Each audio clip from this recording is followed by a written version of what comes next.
Fala pessoal, beleza? Bem-vindos a mais um episódio de Jack and Tullers. Meu nome é Vinícius Lima e no vídeo de hoje eu vou falar um pouco sobre o livro Adoração Reformada. Mas antes de falar sobre o livro, eu queria anunciar nossas camisas novas, muito bonitas, muito confortáveis.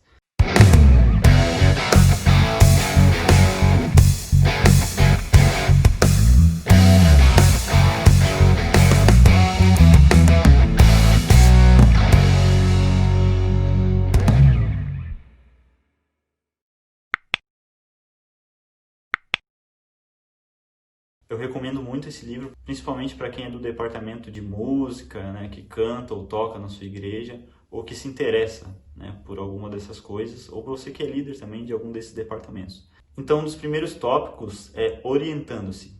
Aqui ele trata um pouco a diferença entre a adoração em público e a adoração em particular, né? Algumas coisas que convém fazer no particular não convém tanto no público. Vou dar um exemplo de que você pode fazer um culto particular com a sua família, na sua casa, de pijama, por exemplo. Mas você não vai fazer isso na sua congregação. Não é lícito fazer isso. Outro tópico é amplo versus limitado. Aqui ele trata um pouco sobre que nem tudo que nós fazemos para a glória de Deus no dia a dia convém fazer no culto público, né? Com várias pessoas. Eu posso ser um funcionário para a glória de Deus. Um bom funcionário, tentando ser o melhor e fazendo isso para que as pessoas vejam uma diferença na minha vida e assim glorificando a Deus. Eu não posso fazer isso no culto. Esse tópico ele trata sobre questões desse tipo, coisas que eu posso fazer na minha vida diariamente, glorificando a Deus, mas que no culto público não tem como. Outro ponto desse livro é o permitido versus o apropriado.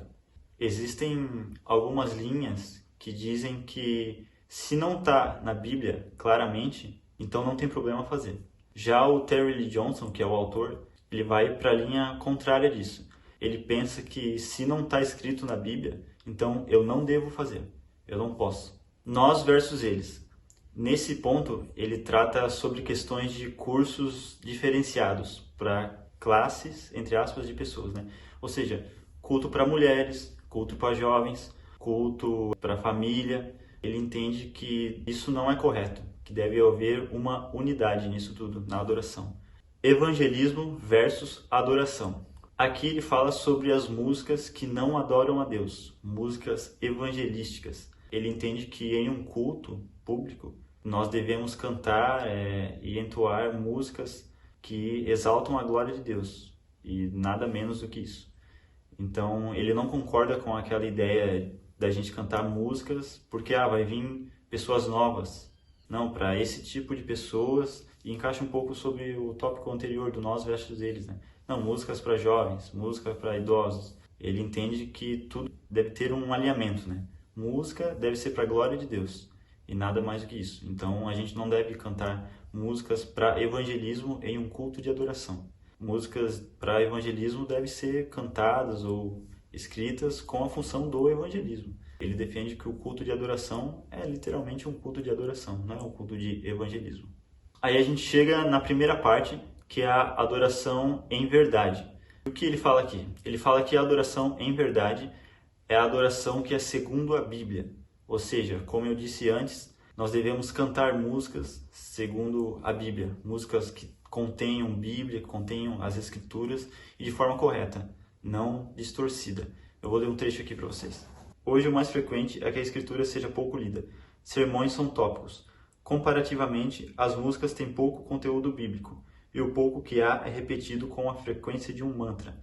Orações inexistem, ou são curtas e expressas, com linguajar subbíblico e sobremodo informal. Não é preciso ser profeta para perceber o problema chegando.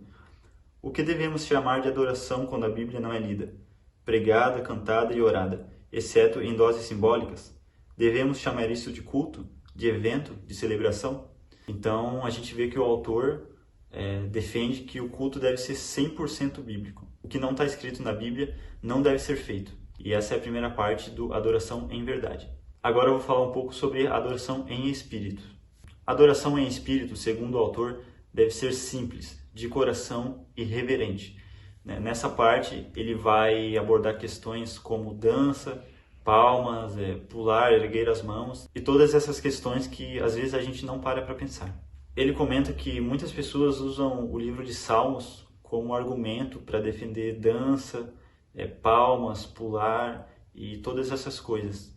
Só que ele defende que quando Davi fazia isso, ele fazia em momentos históricos de Israel, ou seja, em comemorações e não em cultos públicos.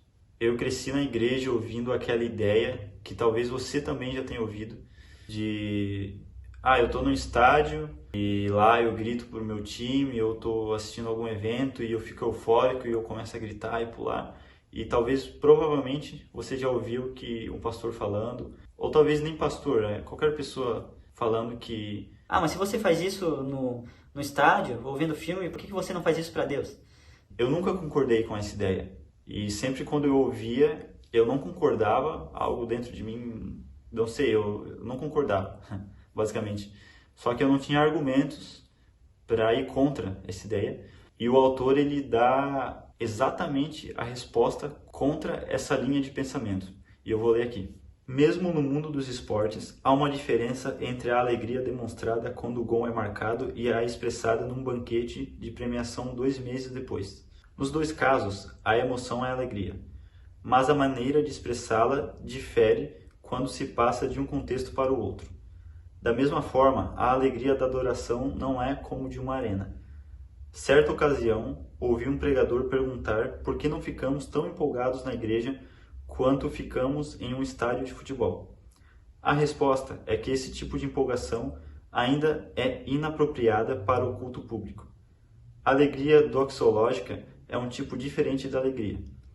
Presume-se que os 24 anciãos estavam cheios de alegria mesmo quando se prostraram diante de Deus. Nossa alegria é uma emoção profunda, semelhante à paz, experimentada num plano desconhecido do mundo. Não é a empolgação barulhenta dos estádios, mas a alegria indizível e cheia de glória. Então, a minha opinião pessoal sobre esse argumento, eu concordo 100%. Por quê? Porque eu diversas vezes já me senti pressionado.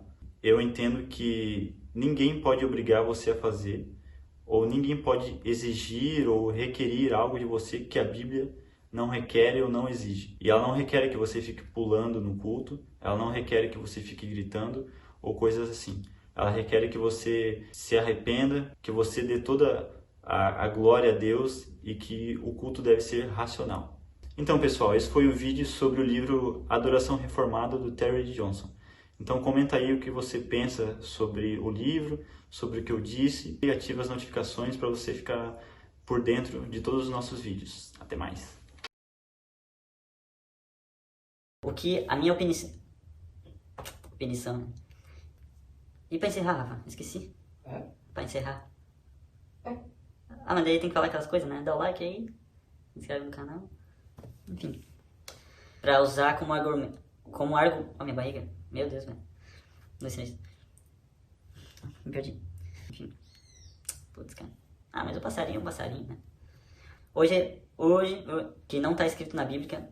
O que não tá escrito... Adoração...